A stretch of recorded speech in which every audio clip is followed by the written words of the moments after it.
হয়, এটি সপোন আজি দিঠকৰ দিশে। এগৰাকী ব্যক্তিয়ে সপোন দেখিছিল নিজৰ দেউতাকৰ স্মৃতি সজীৱ কৰাৰ লক্ষ্যৰে তেখেতে আগবাঢ়িছিল। মই বৰ্তমান উপস্থিত আছো বাইহাটা চাৰিআলি দেউদুৱাৰ গাঁৱত আৰু ইয়াতে এখন আজিৰ পৰা হস্পিটেল মুকলি কৰা হৈছে। এখন হস্পিটেলে সাধাৰণ ৰাইজক কিদৰে সকাহ দিব, কিদৰে দুখীয়া ৰাইজক সকাহ দিব, আমি তাৰ বিষয়ে আপোনালোকক জনাম। আমাৰ এনিভাৰ্চ চাই থকা দৰ্শকক প্ৰথমতে দেখুৱাইছো ইয়াৰে আচলতে পৰিৱেশটো কিমান সুন্দৰকৈ সজাই পৰাই তোলা হৈছে এখন হস্পিটেল আৰু এগৰাকী চিকিৎসক যিগৰাকীৰ সপোন আছিল যে দেউতাকৰ যি স্মৃতি, এই স্মৃতি সজীৱ কৰি ৰখাৰ তেখেতৰ এটা সপোন আছে আৰু সেই সপোন আজি গৈ গৈ সময়ৰ সোঁতত আজি সেই সপোন তেখেতৰ দিঠকৰ পিনে গৈছে। আমি পোনপ্ৰথমে আপোনাক শুভেচ্ছা জ্ঞাপন কৰিছো যে যিহেতু আমি গম পাওঁ যে আপুনি এক সজীৱ যি দেউতাৰ স্মৃতি সজীৱ কৰাৰ চেষ্টা আপুনি অব্যাহত ৰাখিছিল আৰু সেয়া আজি আপোনাৰ বাস্তৱত পৰিণত হৈছে। কেনেকুৱা অনুভৱ? অতি আনন্দিত হৈছো। মই ডক্টৰ কাৰ্তিক ডেকা, এই দেউদুৱাৰ গাঁৱতে জন্ম মোৰ। ইয়াৰ পৰাই মই মদতলা বিদ্যাপীঠত মেট্ৰিক পাছ কৰি কটন কলেজত পঢ়ি ডিব্ৰুগড় অসম চিকিৎসা মহাবিদ্যালয়ত MBBS সম্পূৰ্ণ কৰি মই গুৱাহাটী মেডিকেলৰ পৰা মেডিচিন বিশেষজ্ঞ হিচাপে ওলাইছিলোঁ।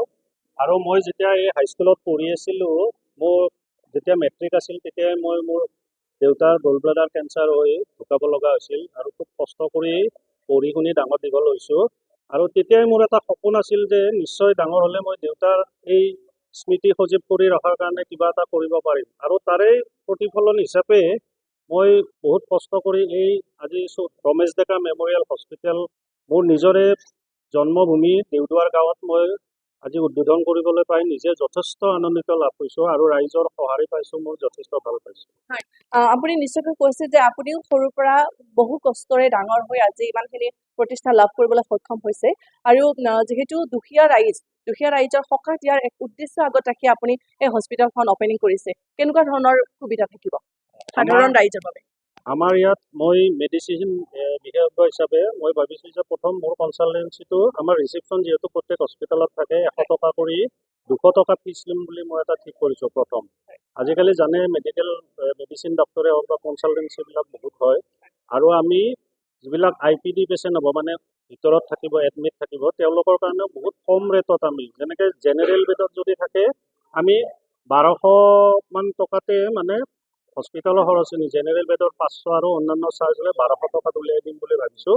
আৰু কেবিন ল'লে হয়তো 2000 বা আৰু 1000 টকা হ'ব। AC কেবিন থকা কোনোবাই বিচাৰিবও পাৰে পইচা থকা মানুহে। আৰু অতি যিবিলাক আছে আমাৰ গল ব্লাডাৰ অতি হওক বা এপেণ্ডিক্স অতি, আমি এইবিলাক 30ৰ পৰা 32ৰ ভিতৰত কৰিম বুলি এটা মনে পুহি ৰাখিছোঁ।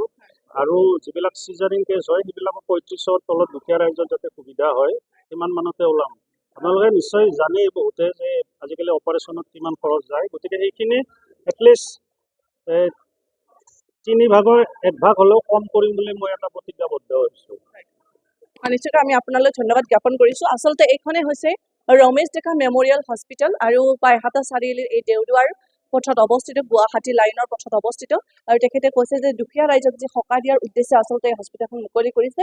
আমি পুনৰবাৰ তেখেতলৈ শুভেচ্ছা জ্ঞাপন কৰিছোঁ।